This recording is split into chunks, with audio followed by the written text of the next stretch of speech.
Today is going to be a double video. Why is it a double video? Because I said so. I went thrifting the other day, or a couple days ago, and I got a lot of cool stuff, but one of it's a music haul and one of it is part of the reselling category on here, and I kind of wanted to separate it instead of putting it all into one video.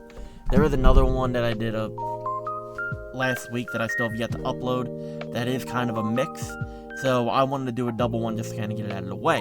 We're going to get into this haul. This is what I'm keeping from my thrift finds. First up is my first official pressing of Inside Out by the Association. Pretty neat. And when I mean official pressing, I mean I have, if I'm correct, it's like a Korean or Japanese bootleg. It's the paper sleeve and it's on colored vinyl.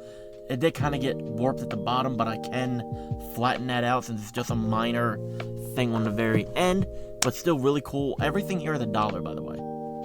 Now I gotta go through explaining everything again. God damn it! First up in the CD category is an artist called Misa. It's electric and Euro house, and apparently this is the only like pressing of the album or something. Very weird, but like I think there's a cassette version as well.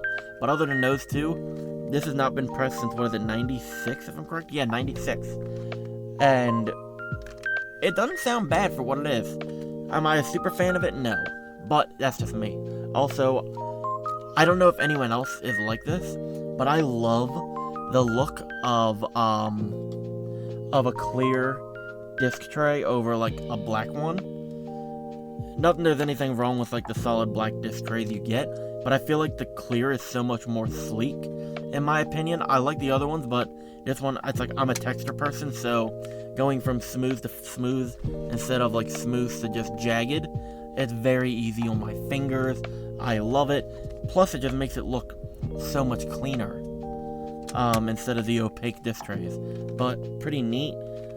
This might be a future CKR release. If I can get a hold of her label, I think that would be really cool, as this has not been in print since apparently the 90s. Next up is a Christmas one. It's a Motown Christmas Classic, or Motown Compact Classic, whatever you call it. The Temptations Give Love at Christmas. Obviously, I think it's like more funk orientated and R&B stuff. Not bad. It's Christmas. What do you expect? And on the Christmas train, before we get off of that, is Bing Crosby and Friends Christmas. Pretty neat. Have stuff like White Christmas, Silent Night, Holy Night, Santa Claus Coming to Town. You get the gist of it. Now what's weird about this is the actual cover. It's not paper. It's like a cardstock, almost cardboard-like. So, pretty neat. I'm a fan of Bing Crosby. Everyone's a fan of Bing Crosby. Now we got 3 that are from not the US, which I think is amazing. And if you know me, you know I like my oddball stuff. You know I like collecting stuff. Particularly one of my, like, not a bucket list, but, like, checklist. I want to collect a piece of music, whether that be CD, cassette, 8-track, vinyl, 7-inch, even a shellac record or an acetate or something like that. I want to collect a piece of music from every single country in the world. And we're going to get into a couple, like, Spanish, Latin ones. Here is a Mexican band, Palomo, El Infiel Más Fiel. I'm hoping I'm saying that right. I do not speak Spanish. I am so sorry. But pretty cool there. I think it's being weird with zooming, but we'll live with it. This is Mexican band. If I've said it before, I'm tired. It's been a day. But pretty neat. I like that the hype sticker, or like whatever this kind of special sticker is on there, was able to be saved. On the next two, unfortunately, I could not, because the cases were so busted, and I had to replace them, and I tried saving them, but those are like the NFL stickers on the Xbox games. It's that weird shiny one where it has like multiple layers. They're nasty, and everyone hates them, but unfortunately, I couldn't save them, but I saved 1 out of the 3, so I call that a win, because they're all from the 90s. So next up is a group. It is Latin and Axe music, A-X-E with a little swoopity swoop. It's Asmenias. No, not that. Asmeninas. Chabam Bam Bam. I'm hoping I'm saying that right. Every time I see I will say this might be a bad take or whatever, or it might be, I would say it would be uneducated.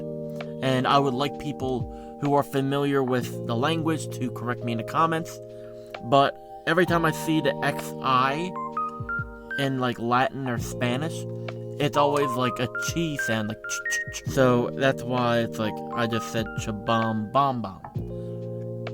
Might be saying it right, might not. I would rather be educated in the comments if you know it. But pretty neat.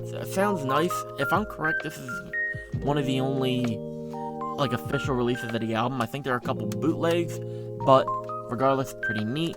And last is, did I say it's from Brazil? Yeah, Brazil. Pretty cool. The Latin music from Brazil. I'm tired. Another Brazilian one. This is a compilation, Pega no Pagode, or Pega no Pagode. Again, I'm sorry if I'm not saying it right, but pretty cool. There are two right now, I think it's in Brazil and Portugal on Discogs, selling for $30 to $31, but those are obviously super mint condition. Mine has some surface scratches, but I can live with that. It's in good shape overall, other than just, there's some wrinkling and all that on the cover. I'm guessing whoever had this before me did not take good care of it, but don't worry, it has a good home here. I went through more 7 inches. I love my obscure 7 inches. I love weird ones. I love odd labels, finding all that stuff. So first one, and obviously, I'm holding them like this. I'm trying not to have my hand on the actual groove itself. These will all be cleaned. They will be put in direct sleeves, but yeah, I just wanted to do this now while I had them. First one is the Viscounts and Joey Powers, with the Viscounts having Harlem Nocturne and Midnight Mary for Joey on Flashback Records. This is probably the cleanest looking out of all of them, but that's awesome. Next is Donnie Owens, Need You, and If I'm Wrong on Gaiden Records. And if I am correct again on this one, this is the only Gaiden Records release of the single. A lot of the others are on other labels. Pretty neat. This one, I am shocked that I found it. And honestly, I would say it's not in the worst of shape. Could be better, but could be worse again. We have Phil Oakes, who has been one of my favorite artists recently. We have Cross My Heart, an amazing song, and then Flower Lady on the A&M Records. Awesome. I found this. I was so happy. I was like, how the hell did I find this? Next we have Mercy with Fireball and Love Can Make You Happy on the, gotta look at it again, it's on Sunday Records, Sundi. Pretty neat. Next we have the Electric Prunes. This one's a bit dusty, but it should clean up nice. The Electric Prunes with I Had Too Much to Dream last night. And Lovin', is that the right name of the song? Weird. It's on Reprise. I've heard many people say it differently. I've heard mainly it's Reprise, but I've also heard Reprise and Reprise. So what is it? Is it Reprise or Reprise or Reprise? Next is Billy Joe Shaver with Billy Be Damned on what is this? Capricorn Records. And what's really cool about this, it's a promo copy, not for sale, and it's one of my favorite kinds. It's, if you can see it, mono, but then on the other side, stereo.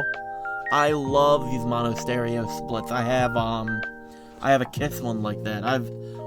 You barely see them nowadays, but that's so cool in my opinion. I wonder if a new artist would do that. Like have a mono stereo single like that. I think that would be pretty cool. Next up is on Ace Records, it's Jimmy Clanton and his Rockets with Just a Dream and You Aim to Please. Pretty neat. I'm touching the label, don't worry. Don't kill me, vinyl purists. I love my vinyl too, but these are dirty records that were sitting in a Goodwill bin. So me touching them for a couple seconds before cleaning them thoroughly ain't gonna kill it in my opinion. Next one's an odd one. Jay Wamsley. I can't find anything on him, really, or the single, or the record label. It's on Ida Rose Records, and it's James Wamsley, Under Your Spell Again, and Borrowed Angel. It says produced by Bob Welsh, engineered by Gary Grahofsky. So, really cool, very simplistic label, very odd. Next we have one I don't know if I've actually had this yet, or another by this band. It's Groovin' with Mr. Blow and Make Believe by the band Wind on this Life label. I think this is really cool. I gotta get this 49-cent sticker off of there. Ugh. But yeah, thank you everyone for watching. Stay tuned in a few hours for part 2 to my thrift haul, or it's just a double video, whatever you want to call it. See you soon.